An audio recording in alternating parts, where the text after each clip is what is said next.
ശരിക്കും പറഞ്ഞാൽ ഈ പ്രതികരിക്കുന്ന സ്ത്രീകളാണ് ഇവിടുത്തെ പ്രധാന പ്രശ്നമായിട്ട്. പ്രതികരിക്കുന്ന സ്ത്രീകൾ അവരുടെ കണ്ണിലെ കരടാണ്. പ്രതികരിക്കുന്ന സ്ത്രീകളെന്നല്ല, പ്രതികരിക്കുന്ന ഓരോ വ്യക്തിയും.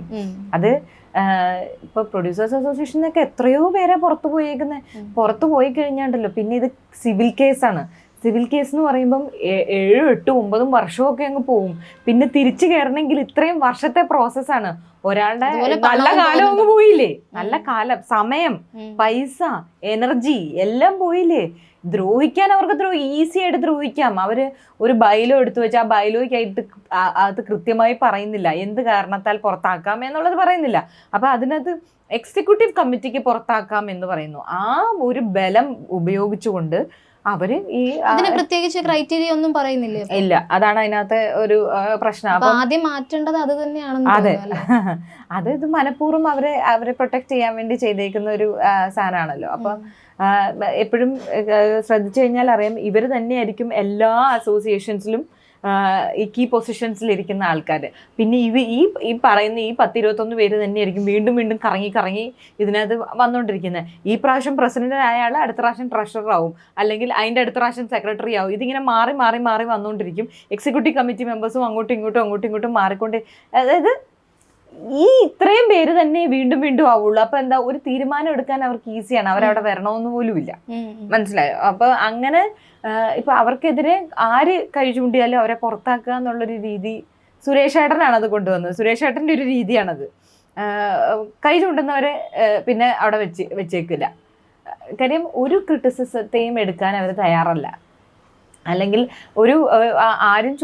ഞങ്ങളെ ആരും ചോദ്യം ചെയ്യേണ്ട, ഞങ്ങൾ ഇവിടുത്തെ രാജാക്കന്മാരാണ് എന്നുള്ളൊരു രീതിയാണ് ഇവര് ഇത്രയും വർഷങ്ങളായിട്ട്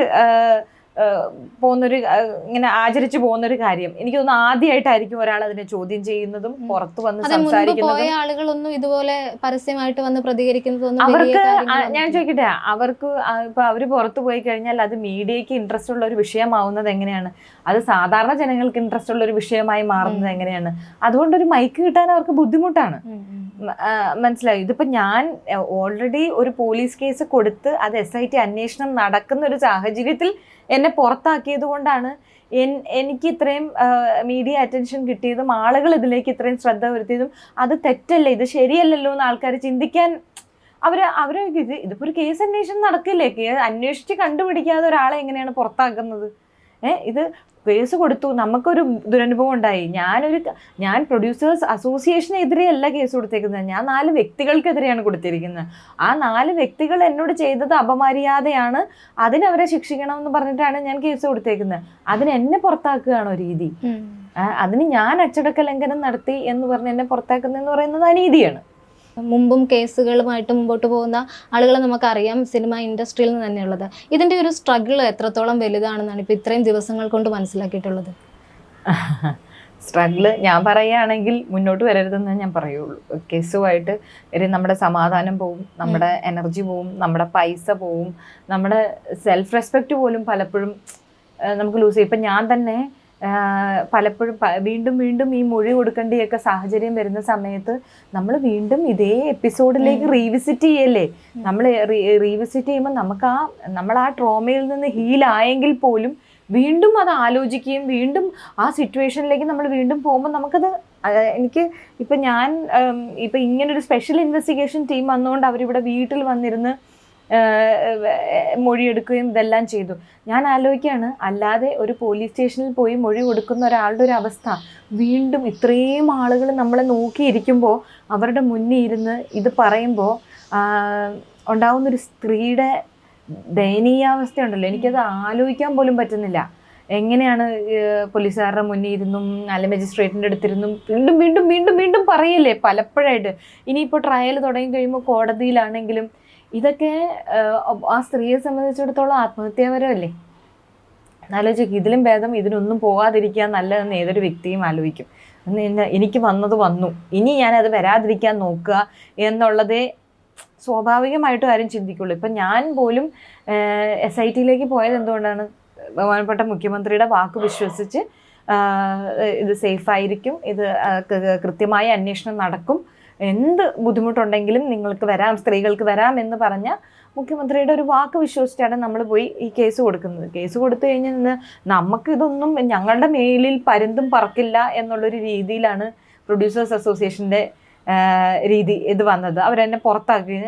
ഒരു ഒന്നിനെയും ഇത് ഞങ്ങളുടെ നേരെ ആരും വർത്താനം പറയണ്ട, ഞങ്ങൾക്ക് നേരെ ആരും ഒരു ഇതും പറയണ്ട, ഞങ്ങളാണ് ഇവിടെ ഭരിക്കുന്നത് എന്ന് അടിവര ഇട്ട് ഉറപ്പിക്കുന്നത് പോലെയാണ് അവരിത് പ്രവർത്തിച്ച്. ഇപ്പോഴും ഒരു രാഷ്ട്രീയ പാർട്ടികളും ഗവൺമെൻറ്റും ഒന്നും ഇതിനകത്ത് ഒരു സ്റ്റെപ്പ് പോലും എടുത്തിട്ടില്ല എന്നുള്ളത് സങ്കടകരമായ കാര്യമാണ്.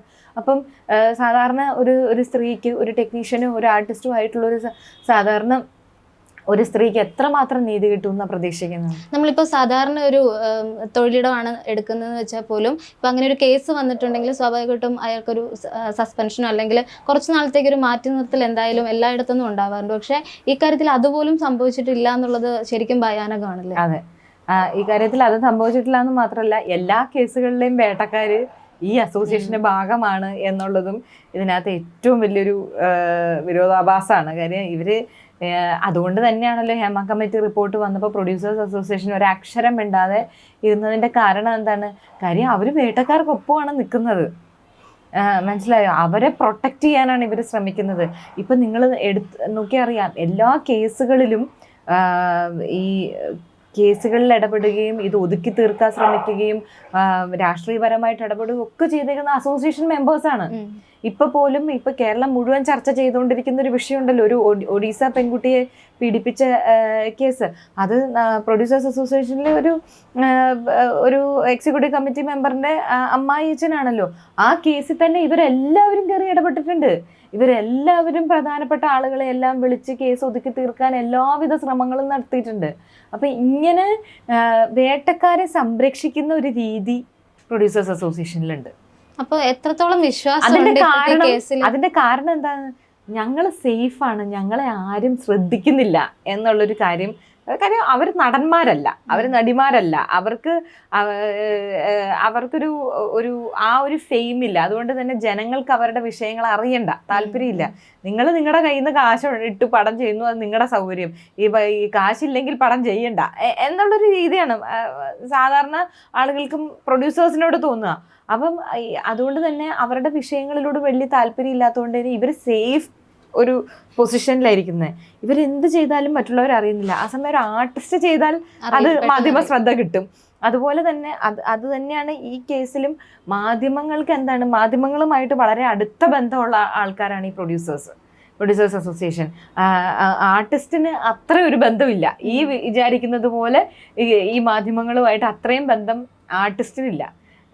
കാര്യം ഇവരെ പല കാര്യങ്ങൾക്ക് വിളിക്കുമ്പോഴാണെങ്കിലും ഇവർക്ക് പോവാതിരിക്കേണ്ടതായി വരും ആർട്ടിസ്റ്റിന്. പ്രൊഡ്യൂസേഴ്സിന് ആ പ്രശ്നമില്ല. അപ്പൊ അതുകൊണ്ട് തന്നെ ഇവരുടെ കാര്യങ്ങൾ പല മാധ്യമങ്ങളും, ഇപ്പൊ എന്നോട് തന്നെ വന്ന് ബൈറ്റ് എടുക്കുന്ന പല മാധ്യമങ്ങളും എനിക്കറിയാം, അവർക്ക് വേറെ നിവൃത്തിയില്ലാത്തത് കൊണ്ട് വന്ന് എടുക്കുന്നതാണ്. ആ ചാനൽ എടുത്തു, അതുകൊണ്ട് ഞങ്ങളും എടുക്കണം. കാര്യം ഇപ്പം ഭയങ്കര TRP കോമ്പറ്റീഷനും കാര്യങ്ങളും എല്ലാം ഉള്ളത് കൊണ്ട് മാത്രം അവരെടുത്തു, ഇവരെടുത്തു, അതുകൊണ്ട് ഞങ്ങളും എടുത്തു പേരിന് എന്നുള്ളൊരു ഇതാണ്. കാര്യം അത്രയ്ക്കുണ്ട് ഇവരുടെ ഇൻഫ്ലുവൻസ്. ഇവര് മാധ്യമങ്ങളിലാണെങ്കിലും എല്ലായിടത്തും വിളിച്ചു പറയുന്നത് നമുക്കറിയാം മാത്രമേ ഉള്ളൂ. അവര് വിളിച്ചു പറയുന്നത് സാൻഡ്ര ഇന്നങ്ങ് പോവും, ഇന്നല്ല നാളെ ഇവിടുന്ന് പോവും. അതായത് ഞങ്ങൾ ഓടിച്ചിരിക്കും, ഇവിടെ നിൽക്കില്ല, ഞങ്ങൾ ഇവിടെ തന്നെ നിൽക്കാനുള്ളവരാണ്, അതുകൊണ്ട് നിങ്ങൾ ഇതൊന്നും ഇടരുത് എന്നുള്ളൊരു ഇൻസ്ട്രക്ഷൻ അവർക്ക് കൊടുത്തിട്ടുണ്ട്. അവരോടാണ് എനിക്ക് പറയാനുള്ളത്, ഞാൻ എങ്ങും പോവില്ല, ഞാൻ ഇവിടെ തന്നെ നിൽക്കും, ഞാൻ സിനിമ ചെയ്യും. ഞാൻ തെറ്റ് നിങ്ങൾ ചെയ്തിട്ടുണ്ടെങ്കിൽ നിങ്ങൾ അതിന് ഉപ്പ് തിന്നവരാണെങ്കിൽ നിങ്ങൾ വെള്ളം കുടിച്ചിരിക്കുകയും ചെയ്യും.